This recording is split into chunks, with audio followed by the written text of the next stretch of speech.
Manhattan today is a place almost everyone recognizes. It's the heart of New York City, a land of glass towers, honking taxis, and endless motion. If you walk through Midtown, you're surrounded by skyscrapers that touch the clouds. From Central Park, the skyline looks like a wall of silver and steel, shining in the sunlight. It feels timeless, as if these towers have always been here, but they haven't. Before the skyscrapers, before the blinding lights of Times Square, and long before Wall Street ruled the world, Manhattan looked completely different. In the late 1800s and early 1900s, a time called the Gilded Age, the island was a stage for something else entirely: enormous stone palaces. These were not government buildings or museums. They were homes. Homes built by the richest families America had ever seen. The Vanderbilts, the Astors, the Rockefellers, and many others. They didn't want simple houses. They wanted castles. These Gilded Age mansions weren't just places to live. They were symbols, monuments to wealth, ambition, and competition. Each family wanted to outshine the other. Each mansion had to be grander, taller, and more luxurious than the last. It was a time of glittering chandeliers, horse-drawn carriages, and fortune beyond imagination. A time when a dinner party could cost as much as a house. But behind the marble walls, there was also greed, corruption, and fierce rivalry. The United States had few taxes back then. Business owners, known as barons of industry, grew incredibly rich while ordinary workers struggled. And to show their power, these barons built homes that looked like European palaces. They filled them with marble staircases, carved stone fireplaces, gold-trimmed ceilings, and paintings worth fortunes. Today, most of these palaces are gone, torn down, replaced by glass towers and apartment blocks. But their stories, and the people who built them, live on. So, let's step back in time, to when Fifth Avenue was lined not with skyscrapers, but with castles. Let's walk through the grand halls, under the chandeliers, and meet the families who turned New York into their kingdom. Our journey begins with a name that still sparkles today: Tiffany, the House of Tiffany. Where art met luxury. In 1882, Charles Louis Tiffany, the founder of the world-famous jewelry company Tiffany & Company, began building a mansion at the corner of Madison Avenue and 72nd Street. This wasn't just a house, it was a statement. Charles Tiffany had built an empire of diamonds and silver. His store on Fifth Avenue was already known as the place where America's wealthy came to buy jewels fit for royalty. But he wanted something more personal, a home that reflected not just wealth, but taste and creativity. So, he decided to build a mansion large enough for his entire family. And he had a big family. The home ended up with 57 rooms. That's right, 57. Most people today live in homes with maybe 6 or 7 rooms. The Tiffany mansion had almost 10 times that. The outside was built from limestone, giving it a strong yet elegant look. Its design stood out among the simpler brownstones nearby. Inside, the rooms were massive and filled with light. There were grand parlors for entertaining, dining rooms with long tables perfect for banquets, and cozy sitting rooms for family gatherings. There were servants' quarters, libraries, and drawing rooms, every space with a purpose. But what made this mansion truly remarkable wasn't just its size or its beauty. It was what was happening inside. Thanks to Louis Comfort Tiffany, Charles's son. Louis Comfort Tiffany, the artist in the tower. Louis Comfort Tiffany wasn't just the son of a rich man. He was a true artist. While his father worked with jewels and silver, Louis worked with color and light. He became famous for his breathtaking stained glass art, the kind you might see in an old church or museum. If you've ever seen a glowing Tiffany lamp with its colorful glass petals that look like a flower lit from within, that's his genius. When the mansion was being built, Louis Tiffany worked side by side with one of the most famous architecture firms of the time, McKim, Mead, and White. Together, they designed something special, a home that would also be a workshop for creativity. At the top of the mansion, Louis had a space built just for himself, an enormous 3-story art studio. Imagine standing inside a room so tall you had to tilt your head all the way back just to see the ceiling. It was filled with light from tall windows and glittering reflections from the stained glass he was experimenting with. At night, the glow from his furnaces and lamps could be seen from the street, a sign that Louis was working late, creating beauty while the city slept. He loved nature and often used it as his muse. Flowers, vines, insects, sunlight, all became part of his art. He tried to capture how sunlight shimmered on water, how the colors of a sunset danced in the sky, and how leaves glowed after a rainstorm. The Tiffany Mansion wasn't just a symbol of wealth. It was a home filled with imagination and artistry. It stood as proof that creativity and craftsmanship could live side by side with luxury. But even masterpieces fade. The fall of the Tiffany Mansion. Louis, comfort. Tiffany lived in the mansion until his final days, but by the time he passed away in 1933, the world around him had changed. The Gilded Age was over. The Great Depression had shaken the nation. People no longer had the same kind of wealth or patience for enormous, expensive houses. After his death, the Tiffany family sold the mansion. 3 years later, in 1936, it was torn down. In its place rose a modern apartment building, boxy, practical, and plain. The marble staircases, the carved doors, the grand studio where Louis Tiffany once created his shimmering lamps. All gone, but not forgotten. Because every time you see a Tiffany lamp glowing in a museum or someone's home, you're seeing the spirit of that mansion, the creativity, the artistry, and the legacy of one man who turned glass into light. Otto Kahn, the banker who built a palace for art. If you walk up Fifth Avenue today, between 91st Street and Central Park, you'll see a grand limestone building that looks like it belongs in Italy. Its windows are tall and arched, its walls carved with elegant details, and its presence demands attention. That building is the Otto H. Kahn Mansion, one of the few Gilded Age palaces still standing. Otto Hermann Kahn wasn't born into American wealth. He came from Germany and made his fortune in banking after immigrating to the United States. But unlike many of his fellow millionaires, Kahn was not just about money. He had a deep love for music, theater, and art. He dreamed of building not just a house, but a home for creativity. A place where musicians could perform, artists could gather, and ideas could thrive. Construction of the Kahn Mansion began in 1914 and lasted until 1918. It took 4 years of tireless work. Sculptors, carpenters, and stonemasons worked day and night, carving every corner by hand. The finished mansion was breathtaking, an 80-room palace, one of the largest private homes in America. Designed in the style of an Italian Renaissance palazzo, it brought a touch of old-world elegance to modern New York. Visitors arriving by carriage would enter through grand gates into a quiet courtyard where fountains whispered and sunlight reflected off the pale stone walls. Inside, the halls stretched endlessly, ceilings soared high above, carved with vines and patterns. Everywhere you looked, there was beauty. Marble floors, carved staircases, and chandeliers that shimmered like stars. But this mansion wasn't just for show, it was alive. Otto Kahn often hosted artists, writers, and performers in his home. His grand music room echoed with the sound of violins and opera singers. Lavish dinners were followed by impromptu concerts. It became a hub for New York's creative elite, a place where culture and wealth met under one roof. And perhaps most remarkably, the Kahn Mansion survived. Unlike many of its neighbors, it was never torn down. Over the years, it served many purposes, including as a school and cultural center. But its limestone facade and graceful beauty still remind us of a time when elegance was everything. Mrs. Astor, the queen of New York society. If Otto Kahn represented the world of art, Caroline Webster Schermerhorn. Astor, known simply as Mrs. Astor, represented the world of power. In the late 1800s, no one in New York had more social influence than Mrs. Astor. She decided who was in and who was out. Her word could make or break reputations.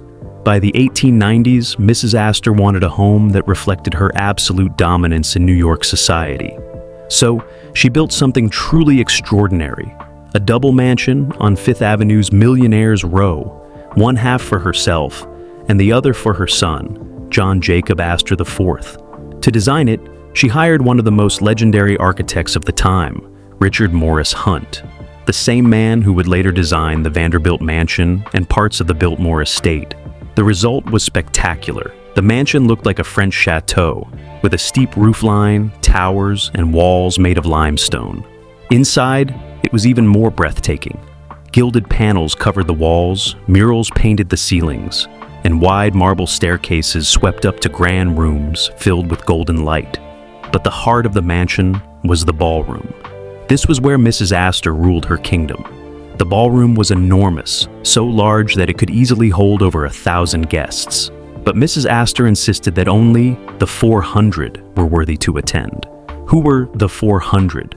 They were the families Mrs. Astor considered true New York society, the wealthiest, most proper, and most elite.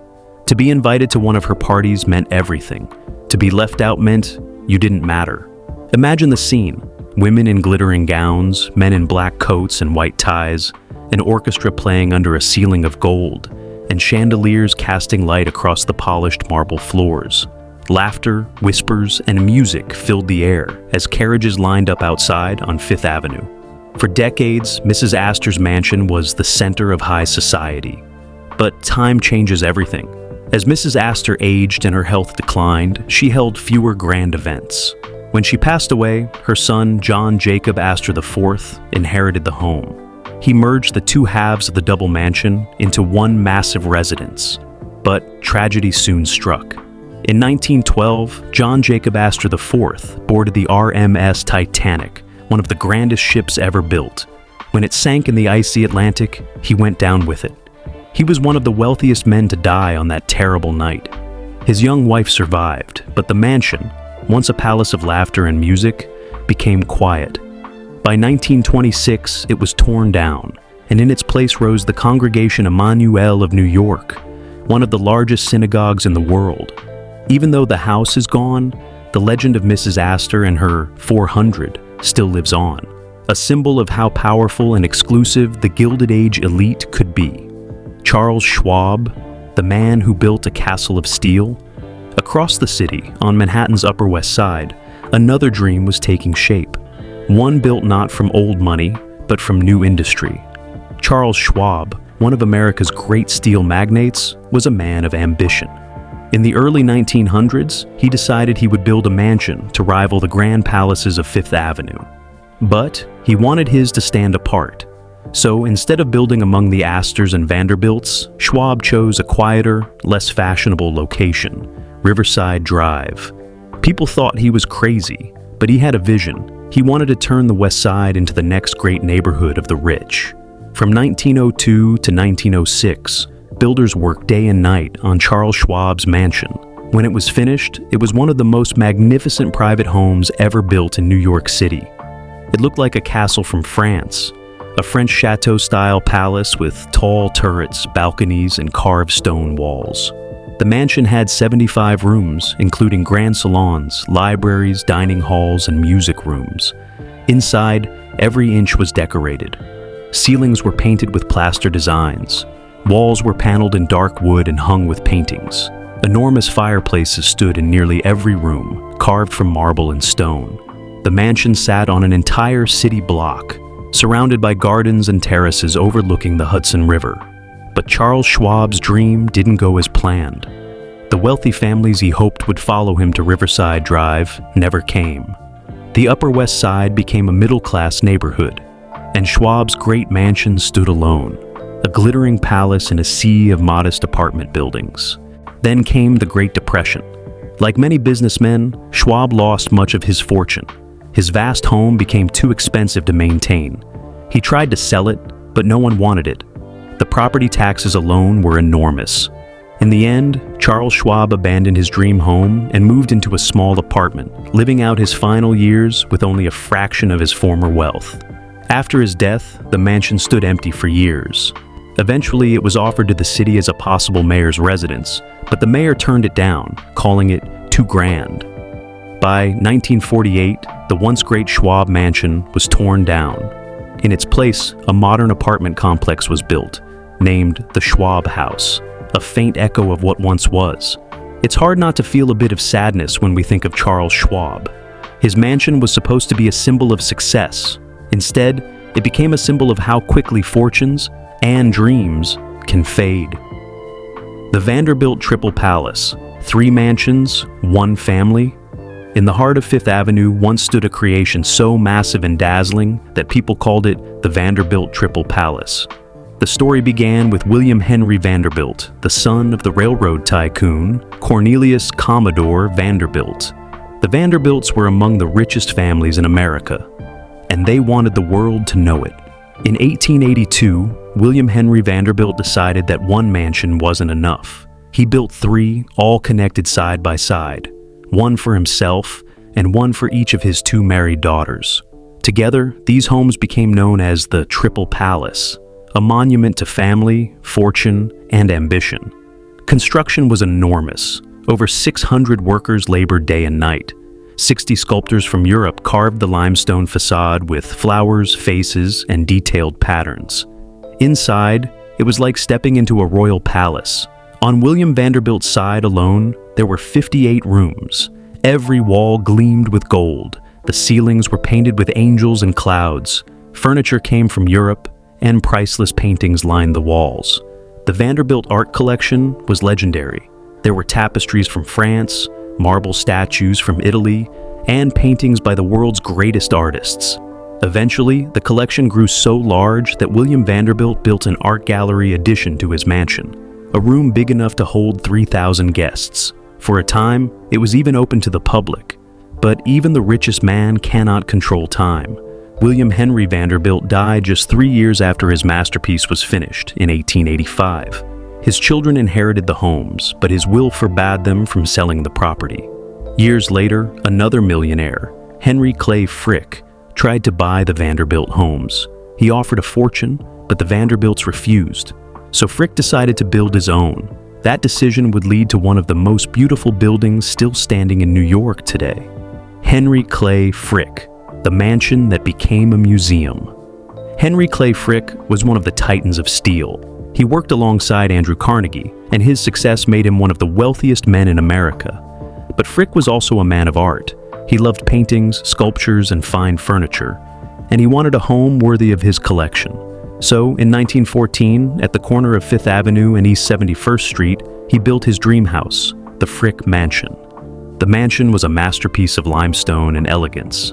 It covered an entire city block, surrounded by a garden and a lawn, something almost unheard of in Manhattan. When guests arrived, they would pass through grand iron gates and drive beneath a porte cochere, a covered entryway large enough for carriages. Inside, the halls glowed with soft light and polished marble. Every inch of the mansion reflected Frick's taste and power. Entire rooms from Europe were dismantled, shipped across the ocean, and reassembled inside the home. The Fragonard room, for example, was decorated with painted wall panels by the French artist Jean-Honoré Fragonard, priceless works that once belonged to French nobility. The stair hall was vast, with vaulted ceilings carved in stone and decorated with golden patterns. A grand staircase curved upward beside a gleaming pipe organ whose music echoed through the house during parties and gatherings. In the library, shelves of rare books lined the walls, and the smell of old paper mixed with the scent of polished wood. In the dining room, a long table stretched across the room, surrounded by art and candlelight. Frick's mansion wasn't just a home, it was a living museum. And today, it still is. After his death, Henry Clay Frick's family opened the mansion to the public as the Frick Collection, one of the most famous art museums in the world. Visitors can still walk the same halls, stand under the same chandeliers, and see the masterpieces Frick once admired in his private home. Among all the mansions of the Gilded Age, the Frick Mansion is one of the few to survive almost completely intact, a window into a world of elegance that has long since vanished. William A. Clark, the House of Excess. If there was ever a mansion that truly showed how extreme the Gilded Age could get, it was the home of William Andrews Clark. Clark made his fortune in copper mining in Montana. By the time he arrived in New York, he was one of the richest men in the world, and he wanted everyone to know it. In 1897, he began building a home that would outshine every other house on Fifth Avenue. He chose the Beaux Arts style, famous for its marble, gold, and grandeur. The project took 14 years to complete. By the time it was finished, Clark's mansion had 121 rooms, including 25 guest suites, each with its own bathroom, a 90-foot-long library, and 35 servants' quarters. When people walked through the front doors, they entered a grand hall so large that the echo of footsteps lingered in the air.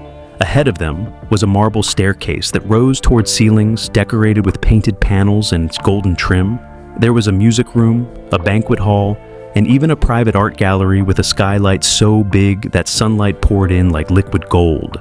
At one end of the gallery stood a massive pipe organ that could fill the entire mansion with sound. The petit salon, one of the smaller sitting rooms, was one of the most detailed rooms in the house. Its ceiling shimmered with golden latticework that looked like sunlight trapped in metal. It was a marvel of luxury, but not everyone loved it. Many New Yorkers thought it was far too extravagant, even ugly. They called it Clark's Folly, saying it was proof that some men had more money than taste. Still, William A. Clark didn't seem to care. For him, the mansion was a symbol of victory, a castle for a king of industry. Yet, like so many other palaces of the Gilded Age, it didn't last. William A. Clark died in 1925. Only 2 years later, his enormous mansion was demolished. The land was worth more than the building itself. An apartment building rose in its place, and the grandest private house in Manhattan was gone, erased as if it had never existed. But stories of Clark's folly remain, reminding us how the Gilded Age could transform ambition into obsession. Cornelius Vanderbilt II, the largest house in Manhattan. If Clark's mansion was excessive, Cornelius Vanderbilt II's mansion was colossal. The Vanderbilt family already had dozens of mansions across the country, but Cornelius Vanderbilt II, the grandson of the Commodore, wanted one that would outshine them all. In 1883, he began construction on his Fifth Avenue home. At first, it was already huge, but as the years went on, Cornelius decided it still wasn't big enough. So, he bought every single house on the block and tore them all down. In their place, he built what became the largest private residence ever constructed in Manhattan. The finished mansion had 130 rooms spread across 6 floors, plus several basements.